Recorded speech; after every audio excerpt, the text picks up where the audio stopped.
Om Swastiastu. Kami dari kelompok 12 akan mempresentasikan tentang materi pembangunan daerah. Sebelum kami memulai presentasi ini, izinkan kami memperkenalkan diri terlebih dahulu. Yang pertama, nama saya Niwayan Risa Dewi Apsari. Yang kedua ada Nikade Anna Nalia. Yang ketiga ada Nikomang Sri Indriani. Materi yang pertama akan dijelaskan oleh teman saya. Silakan. Om Swastiastu, perkenalkan nama saya Nikomang Sri Indriani, nomor absen 42. Di sini saya akan menjelaskan yang pertama analisis pembangunan dan otonomi, yang kedua analisis otonomi provinsi dan kabupaten. Yang pertama analisis pembangunan dan otonomi. Indonesia mempunyai fondasi semangat kebangsaan yang kuat di tengah realitas keagamaan. Hal ini bisa dilihat dari sejarah pendirian negara yang diperoleh dari penyatuan kedaulatan kebangsaan-kebangsaan kecil di daerah. Oleh karena itu, pengakuan terhadap keberadaan entitas masyarakat daerah era kemerdekaan melalui kebijakan desentralisasi menjadi mandat sejarah yang sulit dilakukan semenjak awal kemerdekaan. Dalam perjalanannya, sejarah politik Indonesia diwarnai dengan berbagai ketegangan antara pusat dan daerah. Namun pada dasarnya, tuntutan untuk merdeka tidak pernah menjadi target utama dari pergerakan daerah. Gerakan PPPRI Pemesta misalnya merupakan pemberontakan setengah hati yang menuntut merdeka sebagai bagian dari negosiasi politik dengan pusat. Sementara gerakan Aceh untuk merdeka di masa pemerintahan Soekarno digambarkan sebagai pemberontakan kaum republik, yaitu pemberontakan oleh para pendiri republik yang kecewa terhadap republik yang didirikannya. Pemberontakan daerah yang terjadi selama pemerintahan Orde Lama tersebut dipicu oleh ketidakadilan pemerintah pusat dan memperlakukan daerah secara ekonomi, politik, dan kultural. Pemberontakan daerah pada prinsipnya adalah politik untuk menuntut perhatian. Orde Baru meredam konflik internal melalui penciptaan stabilitas dengan cara. Yang kedua, analisis otonomi provinsi dan kabupaten.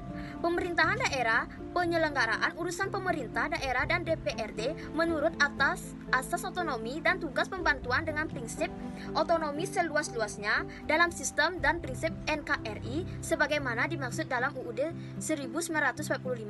Yang pertama, pemerintahan daerah provinsi terdiri atas pemerintahan daerah provinsi dan DPRD provinsi. Yang kedua, pemerintahan daerah kabupaten atau kota terdiri atas pemerintahan daerah kabupaten atau kota dan DPRD kabupaten atau kota.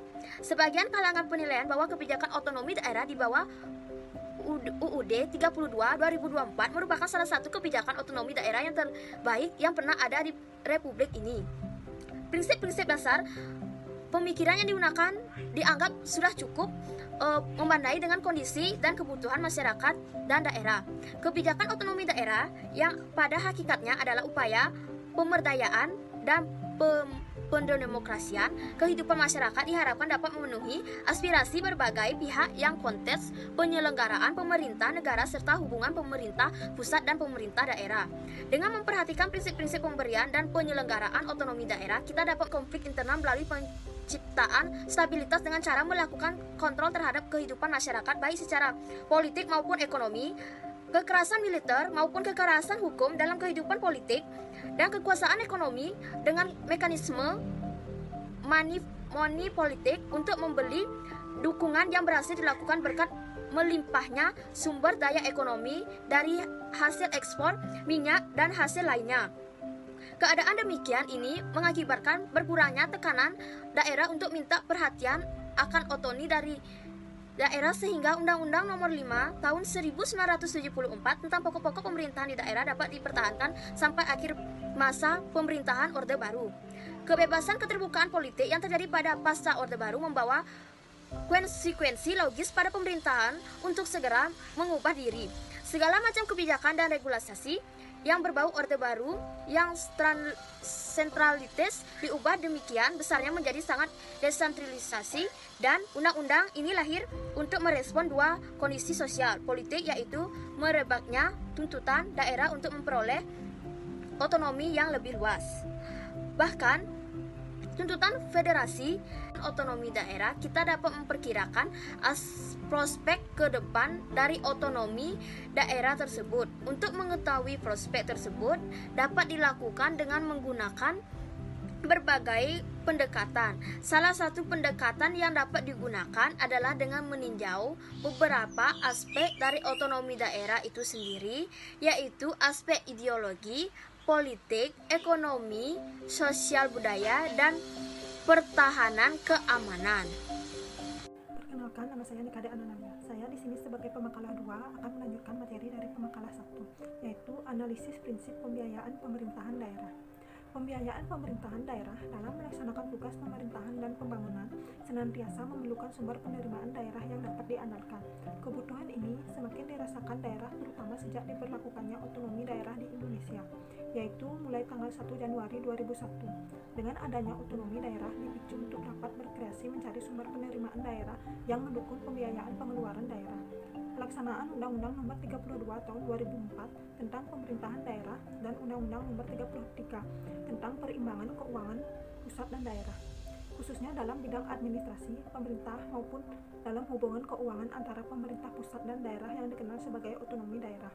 Otonomi daerah dikaitkan dengan pembangunan daerah menggunakan pendekatan desentralisasi yang erat kaitannya dengan penerimaan pendapatan daerah, khususnya pendapatan asli daerah atau PAD, guna menciptakan kemandirian daerah. Otonomi daerah yang diberikan kepada pemerintahan pusat kepada pemerintahan daerah memberikan transformasi kebijakan yang lebih besar kepada pemerintahan daerah oleh pemerintahan pusat yang dapat dilihat dari sistem desentralisasi. Desentralisasi fiskal merupakan komponen utama dari desentralisasi. Apabila pemerintahan daerah melaksanakan fungsinya secara efektif dan mendapat kebebasan dalam pengambilan keputusan, pengeluaran di sektor publik yang meliputi belanja administrasi umum, belanja kebutuhan fiskal daerah, maka pemerintahan daerah harus mendapat dukungan sumber-sumber keuangan yang memadai, baik yang berasal dari pendapatan asli daerah atau PAD, bagi hasil pajak dan bukan pajak, pinjaman maupun subsidi atau bantuan dari pemerintahan pusat. Dalam Undang-Undang Nomor 25 Tahun 1999 yang mengatur tentang perimbangan keuangan antar pusat dan daerah, dijelaskan bahwa sumber-sumber penerimaan daerah dalam pelaksanaan desentralisasi yaitu pendapatan asli daerah, dana perimbangan, dan lain-lain penerimaan yang sah. Pertama, ada pendapatan asli daerah atau PAD. PAD bersumber dari pajak daerah, restribusi daerah, hasil pengelolaan kekayaan daerah yang dipisahkan, dan lain-lain pendapatan asli daerah yang sah, yang meliputi hasil penjualan kekayaan daerah yang tidak dipisahkan, jasa giro, pendapatan bunga, keuntungan selisih nilai tukar terhadap mata uang asing, komisi dan potongan, ataupun bentuk lain sebagai akibat dari penjualan atau pengadaian barang atau jasa oleh daerah. Dalam upaya meningkatkan PAD, pemerintahan pusat dilarang menetapkan peraturan tentang pendapatan yang menghambat mobilitas penduduk, lalu lintas barang dan jasa antar daerah, dan kegiatan impor atau ekspor, sehingga menyebabkan ekonomi biaya. Ketentuan mengenai pajak daerah, restribusi daerah, dan hasil pengelolaan kekayaan daerah yang dipisahkan dilaksanakan sesuai dengan peraturan perundang-undangan. Yang kedua, ada dana perimbangan. Dana perimbangan terdiri atas yang pertama, dana bagi hasil. Dana ini bersumber dari pajak dan sumber daya alam. Dana bagi hasil yang bersumber dari pajak terdiri atas pajak bumi dan bangunan atau PBB, bea perolehan hak atas tanah dan bangunan atau BPHTB, dan pajak penghasilan atau PPH.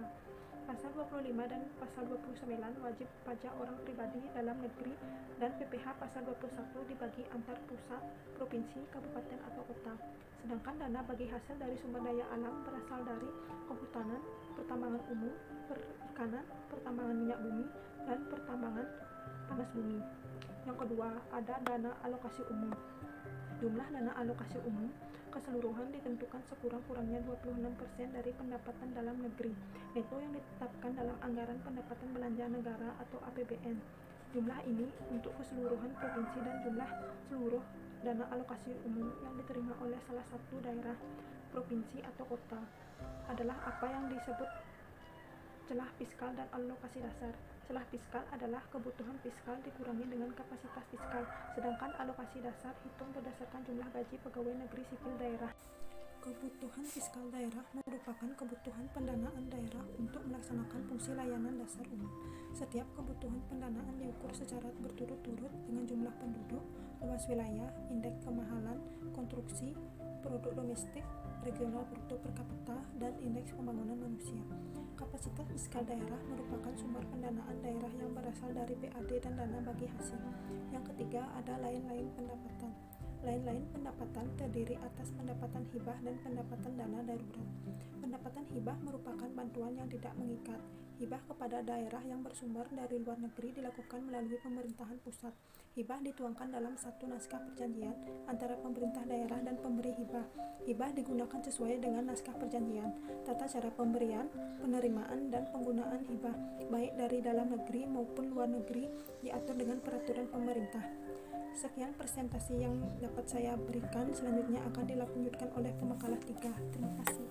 Baik, di sini saya akan menjelaskan tentang analisis mengenai pinjaman daerah. Pengertian dan batas pinjaman. Pinjaman daerah adalah semua transaksi yang mengakibatkan pemerintah daerah menerima sejumlah uang atau menerima manfaat yang bernilai uang dari pihak lain sehingga pemerintah daerah tersebut dibebani kewajiban untuk membayar kembali. Pemerintah pusat yang dalam hal ini Menteri Keuangan menetapkan batas maksimal kumulatif pinjaman pemerintah dan pemerintah daerah dengan memperhatikan hal-hal berikut. Yang pertama ada keadaan dan perkiraan perkembangan perekonomian nasional. Yang kedua ada tidak melebihi 60% dari produk domestik bruto tahun bersangkutan. Penentuan batas maksimum tersebut dilakukan selamat-lambatnya bulan Agustus untuk tahun anggaran berikutnya dan harus sesuai dengan peraturan perundang-undangan. Daerah tidak dapat melakukan pinjaman langsung kepada pihak luar negeri dan pelanggaran terhadapnya dikenakan sanksi administrasi berupa penundaan atau pemotongan atas penyaluran dan pertimbangan oleh Menteri Keuangan.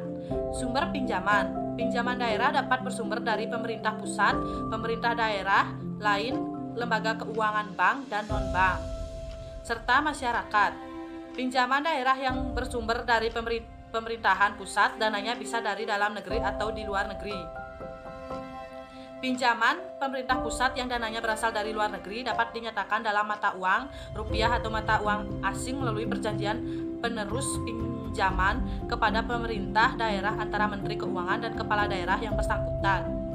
Pinjaman daerah yang berasal dari pemerintah daerah lainnya, lembaga keuangan, bank dan bukan bank dapat dilaksanakan berdasarkan kesepakatan kedua belah pihak. Sedangkan yang bersumber dari masyarakat berupa obligasi daerah diterbitkan melalui pasar modal. Jangka waktu dan penggunaan pinjaman. Pinjaman daerah mungkin berupa yang pertama, pinjaman jangka pendek yang merupakan pinjaman daerah dalam jangka waktu kurang atau sama dengan 1 tahun anggaran dan kewajiban pembayaran kembali pinjaman yang meliputi pokok pinjaman, bunga dan biaya lain seluruhnya harus dilunasi dalam pinjaman yang meliputi pokok pinjaman, bunga dan biaya lain seluruhnya harus dilunasi dalam tahun anggaran yang bersangkutan. Pinjaman jangka pendek ini hanya dapat dipergunakan untuk menutup kekurangan arus kas dan dapat dilaksanakan tanpa persetujuan DPRD. Pinjaman jangka menengah yang merupakan pinjaman daerah dalam jangka waktu lebih dari 1 tahun anggaran dan kewajiban pembayaran kembali pinjaman yang meliputi pokok pinjaman, bunga, dan biaya lain harus dilunasi dalam waktu yang tidak melebihi sisa masa jabatan kepala daerah yang bersangkutan. Pinjaman jenis ini dipergunakan untuk membiayai persediaan layanan umum yang tidak menghasilkan penerimaan dan harus mendapatkan persetujuan DPRD sebelumnya. Pinjaman jangka panjang merupakan pinjaman daerah dalam jangka waktu lebih dari 1 tahun. Anggaran dan kewajiban pembayaran kembali pinjaman yang meliputi pokok pinjaman, bunga, dan biaya lain harus dilunasi pada tahun-tahun anggaran berikutnya sesuai dengan persyaratan perjanjian pinjaman yang bersangkutan. Pinjaman jenis ini dipergunakan untuk membiayai proyek investasi yang menghasilkan penerimaan dan harus mendapatkan persetujuan DPRD sebelumnya. Persyaratan pinjaman pemerintah daerah yang ingin mendapatkan pinjaman harus memperhatikan beberapa ketentuan dan persyaratan, yakni yang pertama ada pendapatan daerah atau barang milik daerah, serta pinjaman dari pihak lain tidak boleh dipakai sebagai jaminan. Yang kedua ada pemerintahan daerah yang bersangkutan tidak mempunyai tunggakan atas pengembalian pinjaman yang berasal dari pemerintahan pusat. 3. Jumlah sisa pinjaman daerah ditambah jumlah pinjaman yang akan ditarik tidak melebihi 75% dari jumlah penerimaan umum APBD tahun sebelumnya. Yang keempat ada rasio kemampuan keuangan daerah untuk mengembalikan pinjaman ditetapkan oleh pemerintah pusat dan obligasi daerah. Proyek yang dibiayai dari obligasi daerah beserta barang milik daerah yang menekan dalam proyek tersebut dapat dijadikan jaminan untuk obligasi daerah yang dikeluarkan. Sekian presentasi dari kelompok kami ucapkan terima kasih. Om Santi Santi Santi.